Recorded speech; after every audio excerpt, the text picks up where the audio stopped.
Good morning everyone. तो आज का हमारा टॉपिक है सूचना का अधिकार। सूचना का अधिकार अधिनियम 2005, right to information act 2005, RTI के नाम से भी जाना जाता है। सूचना का अधिकार सबसे पहले जहाँ पे दिया गया था उस देश का नाम है स्वीडन। स्वीडन में 1766 में स्वीडन पहला देश है जहाँ पे सूचना का अधिकार दिया गया था।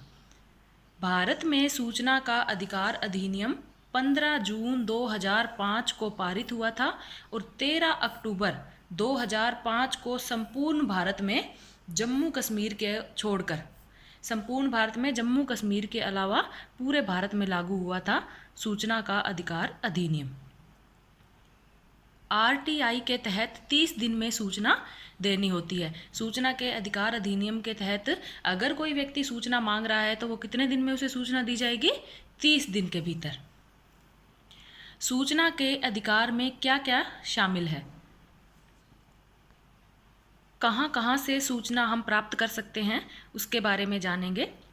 केंद्र व राज्य से सूचना लेने का अधिकार। दस्तावेज या रिकॉर्ड के माध्यम से भी हम सूचना प्राप्त कर सकते हैं। सीडी, फ्लॉपी रिकॉर्डिंग के द्वारा भी हम सूचना प्राप्त कर सकते हैं। नमूने लेने का अधिकार है। सरकारी कामकाज के बारे में जानकारी भी हम ले सकते हैं सूचना के अधिकार के तहत। तो ये है कि हम सूचना कहाँ कहाँ से और किस प्रकार से प्राप्त कर सकते हैं। अब है आवेदन की प्रक्रिया। किस प्रकार से आवेदन किया जाएगा उसके बारे में जानते हैं। आवेदन की क्या प्रक्रिया है? आवेदनकर्ता कोई भी सूचना निःशुल्क प्राप्त नहीं कर सकता। इसके लिए उसे 10 रुपये का शुल्क देना होगा। बीपीएल के लिए कोई भी आवेदन शुल्क नहीं है। सूचना को हम हिंदी, अंग्रेजी या किसी स्थानीय भाषा में भी प्राप्त कर सकते हैं। सूचना के अधिकार अधिनियम 2005 में 6 अध्याय और 31 धाराएं हैं। अब हम जानेंगे निषिद्ध अभिलेख कौन कौन से हैं, मतलब वो कौन से अभिलेख हैं जिनके बारे में हमें सूचना नहीं मिल सकती। वह सूचना जिससे भारत की प्रभुता और अखंडता पर विपरीत प्रभाव पड़े उस प्रकार की सूचना हमें नहीं दी जाएगी। इसके अलावा वह सूचना जिसे न्यायालय ने निषिद्ध घोषित कर रखा हो वह सूचना भी हमें नहीं दी जाएगी। अब है आवेदन का निराकरण। किस तरह से आवेदन का निराकरण किया जाएगा उसके बारे में जानेंगे। कोई भी आवेदनकर्ता जिसने आवेदन किया है, सूचना मांगी है, आवेदनकर्ता को 30 दिन के भीतर सूचना अधिकारी द्वारा सूचना उपलब्ध करवाई जाएगी। और अगर सूचना अधिकारी सूचना उपलब्ध नहीं करवाता है तो सूचना उपलब्ध ना करवाने का उसे कारण भी सूचित किया जाएगा कि किसी व्यक्ति को कि आपको सूचना क्यों नहीं उपलब्ध की जाई, इसका भी कारण उपलब्ध करवाएगा।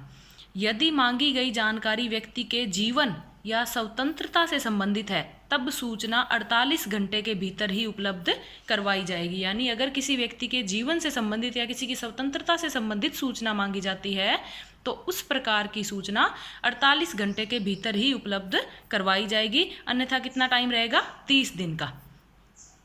अब है आवेदन का निराकरण कैसे होगा, किस तरह से आवेदन को निराकरण किया जाएगा। देखो, आवेदक को अभिलेख की छाया प्रति A3 या A4 पेपर में प्राप्त करने के लिए 2 रुपये प्रति पृष्ठ देने होंगे। 2 रुपये प्रति पृष्ठ के हिसाब से उसे देने होंगे। यदि आवेदक दस्तावेज का अवलोकन करना चाहता है, यानी कि सिर्फ वो दस्तावेज को देखना चाहता है या पढ़ना चाहता है, तो 1 घंटे के 50 रुपये और उसके बाद प्रत्येक 15 मिनट के कितने रुपए दिए जाएंगे? 25 रुपये देने होंगे। यानी कि स्टार्टिंग का जो 1 घंटा है उसके लिए तो दिए जाएंगे 50 रुपये और उसके बाद प्रत्येक 15 मिनट के लिए कितने दिए जाएंगे? 25 रुपये। कंप्यूटर से सूचना प्राप्त करने के लिए 50 रुपये प्रति सीडी या फ्लॉपी देने होंगे। अब है अपील। धारा 19 के तहत अपील के बारे में बताया गया है। प्रथम अपील कि अगर आवेदनकर्ता द्वारा सूचना मांगने के लिए आवेदन किया गया है लेकिन वो उसे सूचना नहीं प्राप्त हुई है या जो सूचना मिली है उससे आवेदनकर्ता संतुष्ट नहीं है तो वो कहाँ अपील करेगा, कैसे अपील करेगा, उसी के बारे में जानेंगे। तो प्रथम अपील। प्रथम अपील, यदि निर्धारित समय के भीतर सूचना प्राप्त नहीं होती या आप अधिकारी द्वारा दी गई सूचना से संतुष्ट नहीं हैं, तब 30 दिन के भीतर 50 रुपये शुल्क के साथ अपीलीय अधिकारी को प्रथम अपील की जा सकती है। नोट, विशेष कारण होने पर 30 दिन के बाद भी अपील की जा सकती है कि अगर आपको सूचना जो दी गई है उससे आप संतुष्ट नहीं है या आपको सूचना मिली ही नहीं है, आपने सूचना के अधिकार अधिनियम 2005 के तहत आवेदन किया है और आपको सूचना नहीं मिली है, तो आप अपीलीय अधिकारी को अपील कर सकते हैं 30 दिन के भीतर 50 रुपये शुल्क के साथ। अपीलीय अधिकारी कौन होता है? जो लोक प्राधिकरण में केंद्रीय या राज्य लोक सूचना अधिकारी से वरिष्ठ श्रेणी का होता है, वह अधिकारी अपीलीय अधिकारी होता है। तो अपील का निराकरण किस तरह से किया जाएगा? अपील का निराकरण अपील प्राप्त होने के 30 दिन के भीतर और अधिकतम कितने दिन है? 45 दिन के भीतर किया जाएगा। आपने अपील की है कि आप सूचना से संतुष्ट नहीं हैं, तो आपको 30 दिन के भीतर और अधिक से अधिक जो समय लगेगा वो है 45 दिन के भीतर आपकी अपील का निराकरण किया जाएगा। अब है द्वितीय अपील। दूसरी अपील 100 रुपये के शुल्क के साथ 90 दिनों के भीतर केंद्र या राज्य सूचना आयोग को की जा सकेगी। दूसरी अपील के बारे में यहाँ ध्यान रखने योग्य बात है कि दूसरी जो अपील है वो केंद्र या राज्य सूचना आयोग को की जाती है। प्रथम जो अपील है वो किसे की जाती है? अपीलीय अधिकारी को। लेकिन दूसरी जो अपील है वो किसको की जाती है? केंद्र या राज्य सूचना आयोग को की जाएगी। दूसरी जो अपील है, यहाँ भी अपील का निराकरण अपील प्राप्त होने के 30 दिन के भीतर और अधिकतम 45 दिन के भीतर किया जाएगा। केंद्र या राज्य सूचना आयोग का निर्णय अंतिम निर्णय होगा। द्वितीय जो अपील हमारी की जाती है उस अपील के समय अधिवक्ता यानी आप वकील की सहायता भी ले सकते हैं द्वितीय अपील के समय। तो थोड़ा सा अंतर जान लेते हैं प्रथम अपील और द्वितीय अपील के बारे में। प्रथम जो अपील है उसके लिए शुल्क कितना दिया जाता है? 50 रुपये। द्वितीय अपील का शुल्क कितना है? 100 रुपये।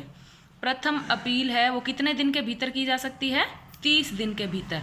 और द्वितीय जो अपील है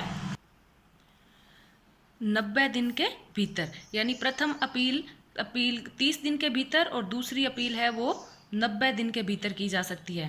प्रथम अपील किसे की जाती है? अपीलीय अधिकारी को। और द्वितीय जो अपील है वो किसे की जाएगी? केंद्र या राज्य सूचना आयोग को। निराकरण कितने दिन में किया जाएगा अपील का? प्रथम अपील का निराकरण 30 से 45 दिन के भीतर और द्वितीय जो अपील है इसका निराकरण भी कितने दिन के भीतर किया जाएगा? 30 से 45 दिन के भीतर। तो ये थी सूचना के अधिकार अधिनियम के बारे में जानकारी। धन्यवाद।